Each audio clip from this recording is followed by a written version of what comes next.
Radio.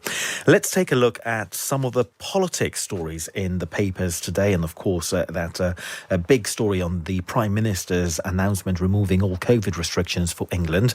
Lettice Bromovsky is the political commentator with Young Voices UK. Lettice, good morning to you.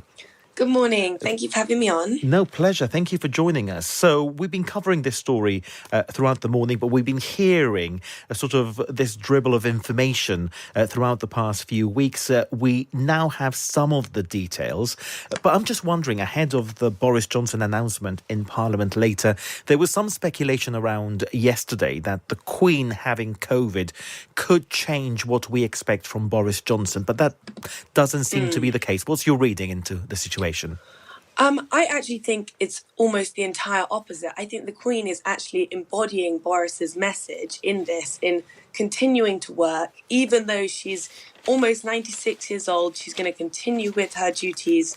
This is the literal symbol, of living with COVID. And this is also, I think, quite a positive news for number 10, finally. The front page of the Times called it the pride of Boris Johnson.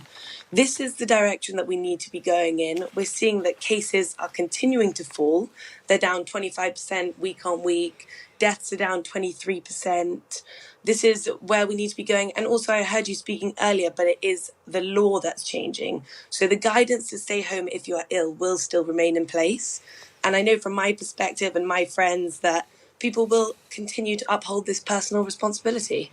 Yes, some public health experts, we were talking to one this morning, saying, however, that some people are ill and go into work almost as if it's this badge of honour. You know, I'm never sick, I'm never ill. You know, here I am coming into work. Do you think that's a danger, though? I mean, I'm not sure if I do think that's a danger. We know that from data from South Africa, the antibodies that you create once you get Omicron will protect you from Delta and other potential future variants. Therefore, is it the worst thing ever if the majority of people who get this mildly then catch it and will have the antibodies that can protect them from potentially future worse variants? And also, page 6 of the Times this morning has the headline, "Get back to work, but do it cautiously," the Prime Minister tells the nation. So there's still that caveat there, isn't there? Yeah, definitely. But I am in favour of definitely getting back to work. Naheem Zahawi said, it must have been a few weeks ago now, but that the UK should become the pioneer of living with COVID. And if you're not symptomatic and you're not feeling ill, we have to stop missing work. It's leading to huge staffing shortages across many sectors, but in particular, in one of the most important ones, in the NHS. And we've now got this huge NHS backlog of around 6 million people waiting for surgeries, waiting for treatments. We have to move towards this being more like an endemic and living with it. And on top of that, we have to think of the economy. Lettice, I know that we have to say that this is for England. This is the Prime Minister's announcement is for England today. But what do you think? Is Northern Ireland, Scotland, Wales, are they going to be following suit? And also, I know this is not your area of expertise, but on almost two questions in one here. But from a mental health perspective, I suppose this is positive news. This is telling the country, after a very hard 2 years, there's light at the end of the tunnel. Yes, definitely. I'm sure that Northern Ireland, Scotland and Wales will be following suit shortly.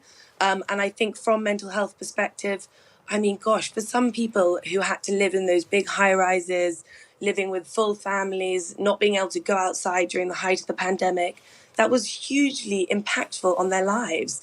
And a lot of people did struggle during that time. So I think now being able to see you can go out and socialise and not being scrutinised for whatever you do or every step or the government trying to control you, I think that's definitely positive and definitely the light at the end of the tunnel. Let's look at one of the other stories on the front pages of the papers this morning. Invasion fears rise after Russia fails to withdraw troops. It's dominating many of the papers. You're following politics very, very closely.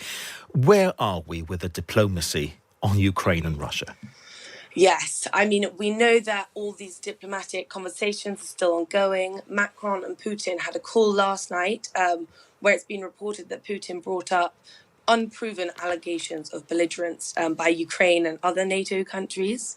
This definitely does raise the concern that Putin might be willing to fabricate charges to justify a military attack. We also know that on Thursday, the US Secretary of State, Blinken, will be meeting with the Russian foreign minister, which will probably lead to a meeting of Putin and Biden. But this not really going anywhere at the moment. Russia has lied multiple times about saying that they're de-escalating and withdrawing troops, but we still know there is around 190,000 troops on the border.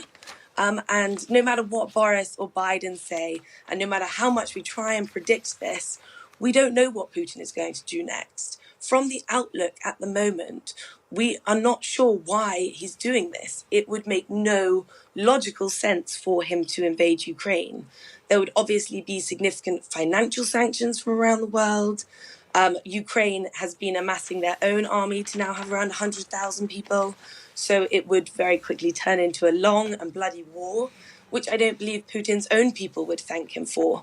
And so he's also running the risk of losing this war and potentially seeing his own government fall because of it. Lettice Bromovsky, political commentator with Young Voices UK. Thank you very much for your time this morning. Thanks, James. You're listening to Times Radio 5.